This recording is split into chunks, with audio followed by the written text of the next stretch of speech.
Hello, on se retrouve pour un update lecture manga, BD, manhwa. Oui.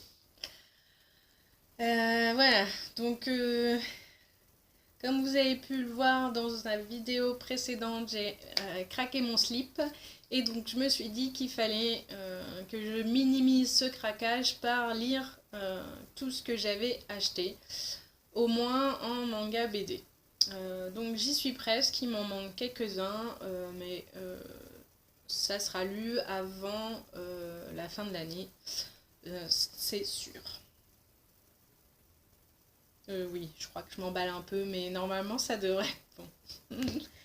Alors, par quick motion, on va commencer par l'ombre de Shanghai, le tome 1, le retour du fils, de Crépin Marty et Lilou.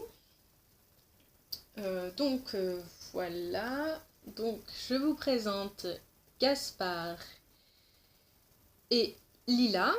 Donc Lila a été recueillie par la famille, par la mère, oui on va dire, la mère de Gaspard. Pourquoi on va dire la mère de Gaspard, qui l'a recueillie quand elle était, je ne sais plus à quel âge, mais bref. Donc ils ont quand même passé leur enfance ensemble. Sauf qu'un jour, Gaspard tombe malade. Donc ils sont à Shanghai. Gaspard tombe malade et donc ses parents l'envoient, il me semble, en France. Mais j'ai un... Oui, il me semble que c'est en France. Il me semble que c'est même à Paris. Pour le soigner. Et du coup, il revient quelques années plus tard. Mais il se souvient plus de Lila. Il est devenu un peu prout-prout comme on peut dire, je ne sais pas, voilà. Et donc du coup, ils rentrent dans la même école, mais c'est une école française, sauf que Lila est chinoise, je crois. Et donc du coup, les ados de cette école la martyrise un peu, surtout une fille qui s'est entichée de Gaspard, et donc c'est un peu compliqué. Enfin, Lila le vit assez mal, surtout que pour elle, du coup, elle n'a pas retrouvé entre guillemets son frère, et ça la rend très triste. Voilà, j'ai beaucoup aimé. Je pense m'acheter la suite à Angoulême, puisqu'apparemment les éditions Fay y seront et Lilou aussi. Donc j'aurai sûrement mon deuxième tome aussi dédicacé. Donc c'est top. Ensuite, j'ai fini La Princesse Vagabonde, le tome 3 de Xiada aux éditions Urban China. Il est sorti, il me semble, au mois de novembre ou octobre. Euh, donc j'avais hâte de connaître la fin. Alors déjà, rien que le design, voilà, je trouve magnifique. J'aime beaucoup la plume de Xiada, rien que là. Voilà, pendant ma lecture, je bave. Euh, Non, mon livre est très propre, hein, je vous rassure, mais voilà, je trouve ça magnifique. Je pense que je vais peut-être me les relire, puisqu'il n'y a que trois tomes, et pour bien m'imprégner vraiment de l'histoire, puisque là, je les ai un peu lus en décousu, même si je me rappelais quand même, puisque je les ai lus. Bah, c'est une série de 2015 en fait, puisque j'ai acheté le tome 1 au salon d'Angoulême en janvier. Donc, aussitôt commencé, aussitôt fini. Donc, c'est cool, parce que ça ne traîne pas. Et donc, c'est une série euh, plutôt historique, enfin, historique quand même, puisque ça se passe, je sais plus en quelle année, mais à l'époque des dynasties et des choses comme ça. Et j'ai trouvé ça assez intéressant puisque la princesse se fait passer pour un homme parce que ben, les femmes, entre guillemets, à cette époque-là, ne servent pas à grand-chose. Je suis désolée de le dire. Et donc, du coup, déjà dans le tome 2, elle se retrouve stratège dans une... comment on dit ça? Pas dans un royaume, mais voilà, en pleine guerre. Et donc, c'est le stratège, du coup. Et là, à la fin, donc, du coup, on a des explications, puisque c'est un mélange d'historique, de fiction. Voilà, j'ai trouvé ça très intéressant. Ensuite, j'ai lu, aussitôt acheté, aussitôt lu, donc C'est qui mon voisin de classe, le tome 1 de Takuma Morishige aux éditions Akata. Alors, donc bon, quand il y a marqué, bon, à part le déjà culte, ça me dérange pas. Ce qui est cool, c'est que c'est sélection officielle prix manga Teisho, Teisho, Teisho et Teisho. Bref, 2012. Voilà, alors, sinon, il y a marqué l'élève du Boku. Alors, je suis pas forcément fan quand on met c'est comme machin, c'est comme truc. Là, je pense que oui, c'est comme l'élève du Boku, mais là, c'est en version manga. euh, et je pense que moi, ça m'attire plus que l'élève du Boku. Enfin, j'ai du mal avec la BD, la vraie BD belge, machin. Il y a des choses c'est pas force c'est pas le j'ai pas d'humour mais j'aime pas trop cet humour là. Là j'aime beaucoup, par contre je ne sais pas, euh, comme c'est plein de scènes, j'ai pas ressenti qu'il y avait une trame de fond à part les deux personnages principaux, donc Seki et Rumi. Euh, voilà, donc c'est un petit manga qui se lit bien, voilà, qu'on peut lire n'importe quand. Donc non, enfin j'ai beaucoup aimé, mais c'est pas ce que je lis d'habitude. Donc voilà, je, je ne sais pas si ça sera ma priorité dans mes prochains achats en fait. C'est plus dans ce sens-là, mais j'ai vraiment beaucoup aimé, c'est rafraîchissant. Il fait vraiment des trucs de fou, rien que sur sa table, c'est assez marrant et il est assez particulier, c'est qui. Donc j'ai quand même vraiment apprécié ma lecture. Ensuite, j'ai lu Sorcière et Ténèbres, le tome 1 de Hiroko Nagakura, donc aux éditions Komiku.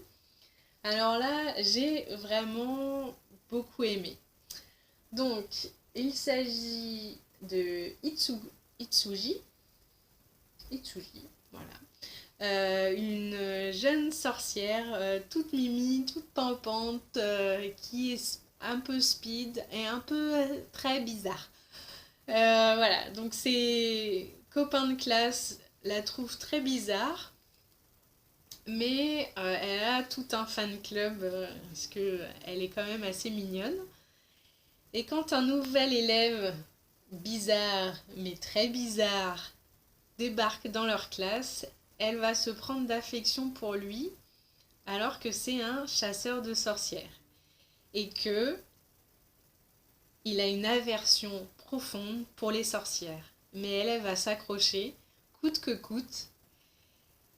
Et franchement, c'est trop mignon. Voilà, il y a de la sorcellerie. Enfin, euh, j'ai vraiment beaucoup apprécié ma lecture et j'ai hâte que le tome 2 sorte. Ça va, je pense que je n'ai pas trop à attendre. Il me semble que c'est février ou quelque chose comme ça. Et du coup, j'ai vraiment hâte de savoir ce qui va se passer. En plus, ce qui est sympa, c'est qu'il est assez épais. Donc d'habitude, je les lis quasi d'une traite, mais là, je l'ai lu en peut-être deux ou trois fois. Oui, c'est beaucoup pour un manga pour moi. Et Et puis il ne coûte que 8,95 €, donc c'est quand même pas mal. Enfin, c'est quand même pas cher pour l'épaisseur comparé à certains. Je vous ai même pas montré. Oula, j'ai pas envie de vous faire peur.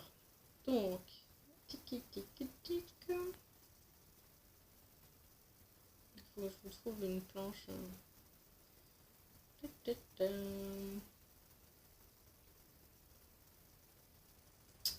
Je vais pas. Ah si, celle-ci elle est marrante. Voilà. Et quand elle est un peu normale quand même. Voilà. Et donc voilà, c'est le... Bah oui, il est bandé. Je vous en dis pas plus. Ensuite, je pense que c'est le dernier manga que j'ai lu. Il s'agit de Pandora Hearts, le tome 1 de Jun Mochizuki. C'est ça, aux éditions Kiun Shonen. Alors, ce premier tome est quand même un peu particulier parce qu'il nous plonge quasi directement dans un univers un peu bizarre. Donc on suit Oz qui est l'héritier d'un grand duché, comme ils disent. Et donc il va y avoir sa cérémonie de passage, oui c'est ça, à l'âge adulte, donc parce qu'il a 15 ans. Et là, il va y avoir, donc juste avant, il va tomber sur pas une grotte, si c'est une grotte, je sais. Mais en tout cas, il entend le bruit d'une musique qu'il est le seul à entendre, qui suit ce son et il va tomber sur une tombe. Et donc, il va sur une tombe et il trouve une montre et il se retrouve alors, soit en transe, soit voilà, dans un monde un peu parallèle. Et ça va commencer à être un peu particulier. Donc on ne sait pas trop pourquoi. J'ai l'impression de m'embrouiller, mais en fait j'ai tellement de questions du pourquoi, du comment, de machin, mais j'ai beaucoup aimé l'univers, mais je pense que il aurait fallu que j'ai le tome 2 aussi pour bien rentrer enfin pas bien rentrer dans l'histoire, parce que je suis quand même bien rentrée, mais pour pas être trop frustrée en fait. Puisque là, durant sa cérémonie, il se passe des événements, il y a des gens qui veulent le tuer. Son père, normalement, c'est lui qui est censé diriger la cérémonie, il n'est pas là, c'est son oncle qui le fait. Euh, voilà, enfin, il y a beaucoup de questions, mais j'aime beaucoup ces univers un peu, je peux pas dire bizarres, puisque voilà, de magie et oui, de magie, de société secrète, et voilà. Donc je vous montre un peu. Donc, donc bon, il va falloir que je me procure la suite, quoi. Donc c'est tout pour les mangas, manhwa. Donc au niveau des BD. Donc j'ai lu Les Royaumes du Nord, le tome 2 de Stéphane Melchior et Clément Oubrerie aux éditions Gallimard. Alors, j'ai un souvenir vague de du roman, puisque je l'ai lu il y a au moins 15 ans. Et donc, je sais vaguement ce qui se passe, mais je ne peux pas vous dire si ça suit fidèlement le roman. J'ai l'impression que oui, mais je peux me tromper. Donc, on suit Lyra qui, du coup, part voyage, en vadrouille, Et je me souviens plus. Si. Non, mais je me souviens plus pourquoi elle va chercher l'ours en fait. Je me souviens plus comment ça se passe. Euh, Ah si, elle est à la recherche euh, d'enfants disparus. Il me semble, si je me trompe pas, qu'elle fait le voyage avec des gitans, il me semble. Et elle essaye de trouver un moyen de retrouver les enfants disparus. Et apparemment, enfin, et donc du coup, elle trouve l'ours, mais sans son armure, donc il peut pas l'aider, il peut rien faire, donc elle va devoir récupérer l'armure, et donc du coup, ça va devenir son compagnon de voyage. J'ai l'impression que je vous donne absolument pas envie de lire cette BD. Je suis désolée. Des fois, j'ai du mal à trouver mes mots, mais j'aime beaucoup cette histoire. J'ai plaisir à replonger dedans. Et si je vous montre un peu.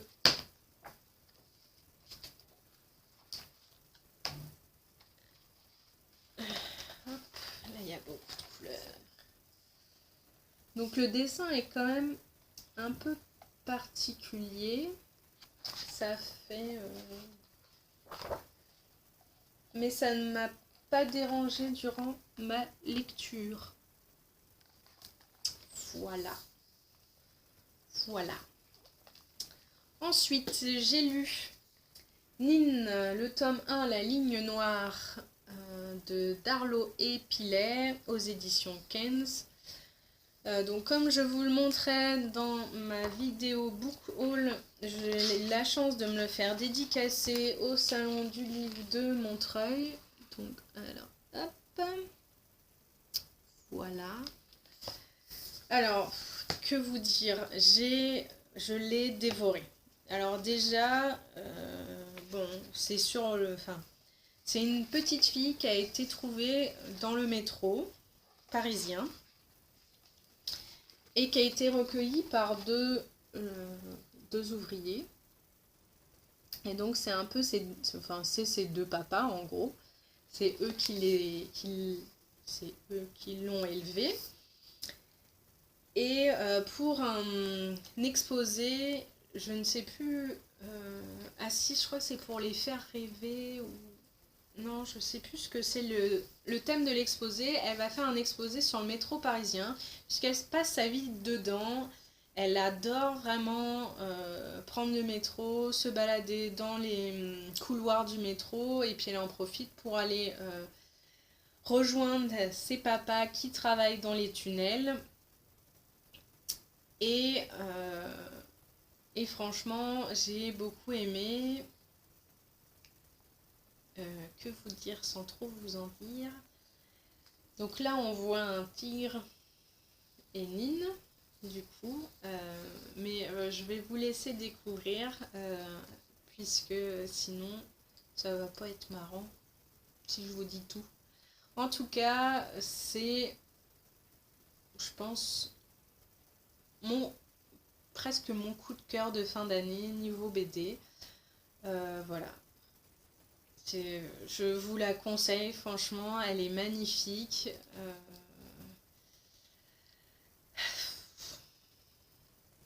J'espère bientôt qu'il y ait les suites.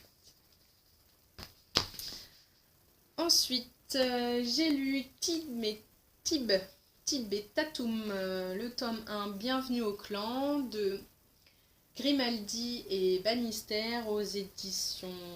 C'est quoi? Glénat, c'est ça. Alors là, c'est l'histoire d'un petit garçon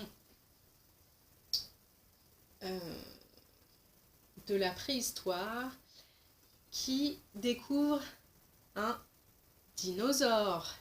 Sauf que ils n'en ont pas vu, même je pense que ses parents n'en ont jamais vu, donc ils ne le croient pas. Et à chaque fois qu'il essaye de montrer son dinosaure à quelqu'un, il se cache. Et donc du coup, il a du mal à faire comprendre aux gens qu'il a trouvé un dinosaure et que c'est limite son meilleur ami puisque tous ses copains se moquent de lui. Donc c'est tout mignon, ça se lit assez vite et il y a des magnifiques couleurs. Oh bah tiens, hop. Attends, le focus. Raphaël, pas focus. Hein, puisque... Voilà. Et pour finir, donc je ne me souviens plus si je vous avais parlé du tome 1, mais c'est pas grave, je vais vous en reparler. Donc il s'agit du tome 1 et du tome 2 de Magda Hickelbotz, donc de Bois et Christelle aux éditions Ankama. Donc, hop. Voilà. Donc c'est de la magie avec les doigts. Donc Magda est sorcière. Mais il y a toute une chasse aux sorcières. Donc ils se cachent. Mais disons qu'elle est pas maladroite, mais un peu quand même. Et donc du coup, elle se retrouve toujours dans des endroits où il faut pas. Il lui arrive toujours des aventures. Et j'oubliais, elle a un corbeau. Oui, c'est un corbeau. J'avais un doute, mais voilà. Elle, donc, et elle a, enfin, en fait, elle a été élevée par ses grand-mère, tante, bref, mais pas par ses parents, puisqu'il est arrivé un drame quand elle était petite. Et donc personne lui a trop appris à maîtriser sa magie, sauf que elle veut absolument en faire. Pour elle, c'est dans ses gènes et pas qu'elle... Parce que, en fait, les sorcières et sorcières, ouais, sorciers aussi, sont considérés comme un peu les gens du mal. Ils font que des dégâts et sont maléfiques. Et donc c'est pour ça qu'il y a toute une chasse et qui sont mal vus. Mais elle c'est plus fort qu'elle. Il faut absolument qu'elle se balade en limite tapis volant. Sauf qu'elle a... Enfin, bref, elle est en marge de la société, mais il y a tellement de choses qui vont lui arriver et elle va en apprendre plus sur son passé. Donc on ne s'ennuie pas, c'est très speed. Et rien que déjà les couvertures sont magnifiques, mais alors les planches, elles sont toutes aussi... Alors, parce que Magda est quand même superbe. Je ne sais pas si je vais réussir à vous montrer, mais elle est magnifique. Voilà, je crois que j'ai rien oublié. Ouais, j'ai quand même pas mal lu, mais il le fallait, entre guillemets. Donc... J'espère que ça vous a plu, j'espère que vous ai pas trop embrouillé, que je vous ai donné envie de lire certains mangas, BD dont je vous ai parlé. N'hésitez pas à me dire si vous en avez lu, si vous me conseillez des séries que vous avez adorées. Je me ferai un plaisir déjà de vous répondre et puis... Voilà, que vous dire de plus? Je vous souhaite de bonnes fêtes, profitez bien, si vous pouvez vous reposer, si vous avez la possibilité d'avoir quelques jours de repos, profitez-en. Et puis je vous souhaite de très bonnes lectures et je vous dis à la prochaine, ciao!